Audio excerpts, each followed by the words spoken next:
Para realizar un análisis de varianza de una vía en R, vamos a seguir el siguiente ejemplo, en el cual utilizaremos unos datos que se encuentran en una librería que viene instalada por defecto en R. Sin embargo, antes de iniciar, vamos a utilizar una librería que se llama ggplot para mejorar la visualización de los datos. También vamos a definir un tema para que las figuras estén en blanco y negro.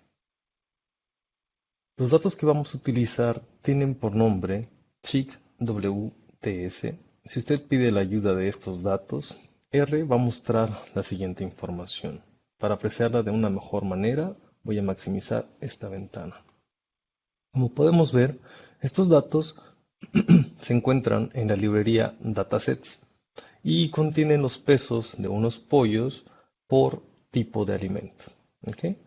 Estos datos de tipo de alimento se refieren al tipo de suplemento que se utilizaron en la alimentación de estos pollos.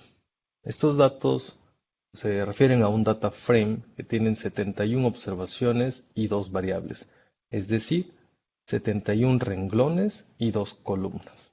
La primera columna se llama weight y es una variable numérica con el peso de los pollos, y la segunda variable se llama fit, que es un factor que tiene el tipo de alimento. ¿Ok? Podemos ver los primeros 6 renglones de este data frame utilizando la función head. Como podemos ver, la primera columna tiene estos números y la segunda columna tiene estos textos, que básicamente van a ser los niveles de esta variable categórica. Entonces, como tenemos esta variable peso y es continua, esta va a ser nuestra variable dependiente. Y la segunda variable, que es el tipo de alimento, o fit, es el tipo de alimento y se va a ser utilizado como una variable independiente o la variable categórica. Con ggplot podemos generar este tipo de figuras que se conocen como figuras de caja y bigotes, en el cual se muestran algunos estadísticos de cada uno de los grupos. Podemos ver las líneas horizontales al interior de las cajas que representan la mediana y las cajas que representan en la parte inferior el primero y en la parte superior el tercer cuartil. Las líneas verticales o bigotes representan mínimos y máximos, o es un rango definido si existen valores extremos, como en el caso del último nivel de esta variable categórica. Una vez que hemos visualizado los datos, nos haremos la siguiente pregunta. ¿Existen diferencias significativas en el peso de los pollos a consecuencia del tipo de suplemento? Entonces, para contestar esta pregunta, vamos a utilizar un análisis de varianza de una vía, porque solo tenemos una variable categórica. Este análisis de varianza tiene dos supuestos estadísticos, es decir, los datos tienen que cumplir estos supuestos para que el resultado sea válido. El primer supuesto es el supuesto de la normalidad, y para comprobar esto vamos a utilizar la prueba Shapiro.test, que es una prueba de Shapiro-Wilk para normalidad. Entonces, lo que podemos ver en el resultado de R es lo siguiente. Tenemos el valor del estadístico, que en este caso es W, y tenemos el valor de P asociado a este estadístico. Como podemos ver con este resultado, no tenemos elementos suficientes para rechazar la hipótesis nula. Por lo tanto, vamos a sugerir que los datos tienen distribución normal. El segundo supuesto estadístico es el de homocedasticidad o homogeneidad en varianzas. Para esto vamos a utilizar la prueba de Bartlett con el siguiente código. Esta función nos va a arrojar el siguiente resultado. Primero nos dice que es una prueba de homogeneidad de varianzas de Bartlett, y vamos a tener nuevamente el resultado del estadístico de prueba, los grados de libertad y el valor de P. Dado este valor de P, tampoco podemos rechazar la hipótesis nula. Por lo tanto, vamos a sugerir que los datos tienen varianzas homogéneas. Una vez que hemos revisado estos dos supuestos estadísticos, lo siguiente es aplicar el análisis de varianza. Para esto, en R, vamos a utilizar la función A o B para poder hacerlo.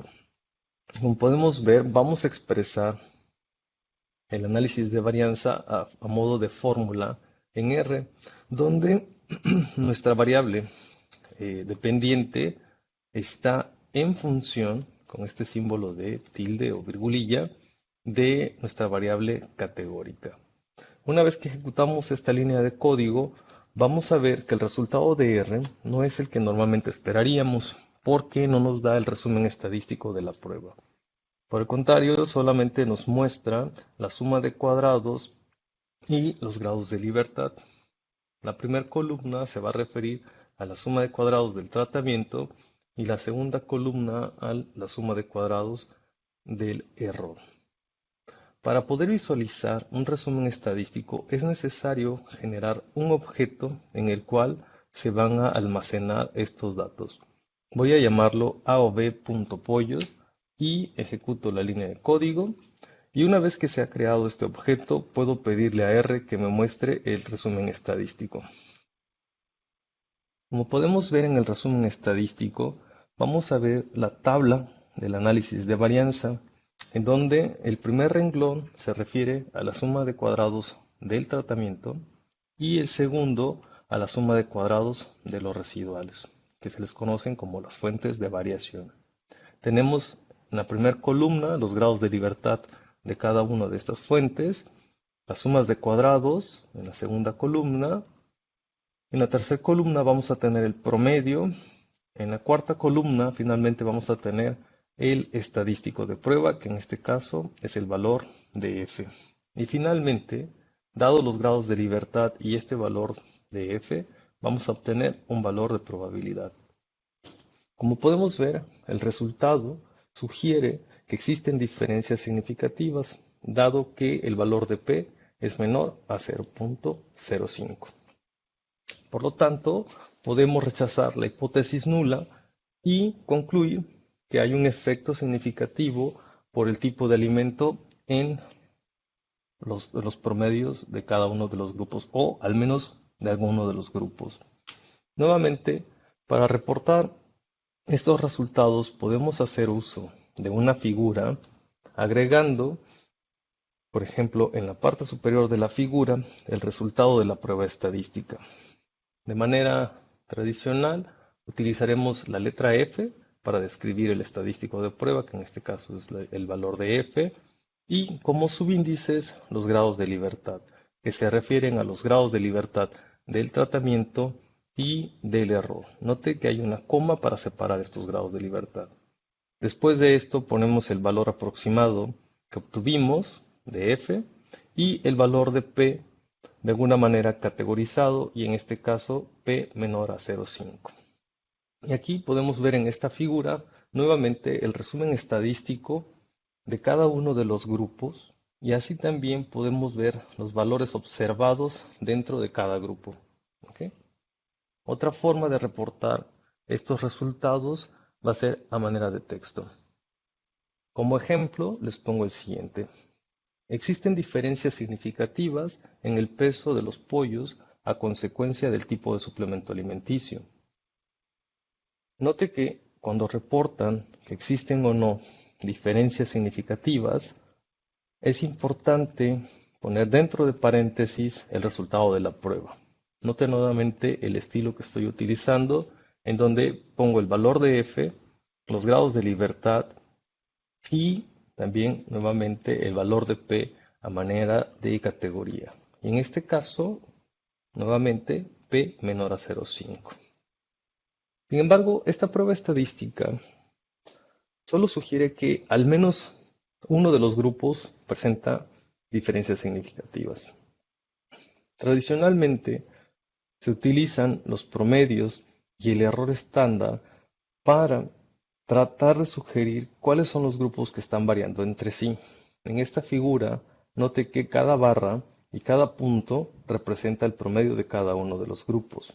Y las líneas verticales o bigotes representan el promedio más menos el error estándar. Sin embargo, esto no es del todo correcto. Lo ideal es hacer una prueba posterior para ver qué grupos están difiriendo entre sí. Para esto utilizaremos la prueba de Tukey, que lo que va a hacer es una comparación pareada entre cada uno de los niveles para ver si la diferencia entre los promedios es significativa o no. Veamos el resultado en R. Podemos ver que el mensaje que nos da esta prueba es una comparación múltiple de los promedios con la prueba de Tukey y que utiliza el 95% de confianza. Luego vamos a ver esta pequeña tablita en el cual se menciona el nombre de la variable categórica y después cada uno de los renglones va a representar la diferencia entre cada uno de los niveles. Por ejemplo, en el primer renglón tenemos la diferencia del promedio para el grupo Horst-Bean y el grupo Casein. La primera columna, que se llama DIFF, nos va a mostrar el valor de las diferencias. ¿Okay? En este caso es menos 163 unidades, lo que implica que Horst-Bean tiene un promedio menor que el de caseína. Después, las siguientes dos columnas, llamadas LWR y UPR, es el intervalo de confianza de estas diferencias. Vemos el intervalo inferior y el intervalo superior. Dado estos valores de intervalo de confianza, vamos a obtener un valor de P que se le conoce como el valor de P ajustado, y con este vamos a poder concluir finalmente si las diferencias entre estos grupos son significativas o no. Nuevamente utilizaremos el criterio del valor categorizado de P. Si es menor a 0,5, decimos que existen diferencias significativas. De lo contrario, es decir, un valor mayor a 0,5, nos implicaría que no hay diferencias significativas. Existe una forma gráfica de ver estos resultados y es utilizando la función genérica plot sobre el resultado de la prueba de Tukey. Sin embargo, la visualización no es muy amigable porque los nombres de cada una de las comparaciones se escriben en el eje y estos llegan a ser muy largos y por lo tanto R trata de omitir algunos para que se puedan ver de manera correcta. Lo que podemos hacer es editar un poquito los márgenes de esta figura y la posición del texto con el siguiente código. Ahora sí, en esta figura podemos observar cada una de las comparaciones por renglón. Nuevamente recordando la primera comparación, que es Horst-Bean y caseína, podemos notar que al interior de esta figura se expresan estas líneas horizontales con tres marcas. La primera marca es el intervalo inferior, la segunda marca es la diferencia y la tercera marca es el intervalo superior de estas diferencias. Esta figura además muestra una línea vertical discontinua que está centrada en el cero. Entonces, esta figura nos va a ayudar a visualizar si las diferencias son significativas o no, si tocan o no esta línea. Por ejemplo, en el primer caso que habíamos visto, las diferencias son significativas porque este intervalo no toca el cero. Veamos el caso de la comparación entre Mead-Mill y caseína. Viendo nuestros resultados a manera de números, podemos ver lo siguiente. La diferencia como tal son menos 46 unidades. Sin embargo, el intervalo de confianza va desde menos 113 hasta 20 positivo. Es decir, este intervalo de confianza toca el valor 0. Por lo tanto, el valor de P es mayor a 0,5. Estos mismos resultados podemos agregarlos dentro de nuestro documento donde vamos a reportar el resultado del análisis de varianza y del análisis o de la prueba de Tukey. En mi caso, yo lo que hice a manera de ejemplo es agregar el siguiente texto y la siguiente figura. La siguiente figura muestra, mediante una comparación pareada de los promedios, cuáles presentan diferencias significativas. ¿Okay? Y en este caso yo puse un pequeño texto que sugiere que los que presentan diferencias significativos no tocan la línea punteada.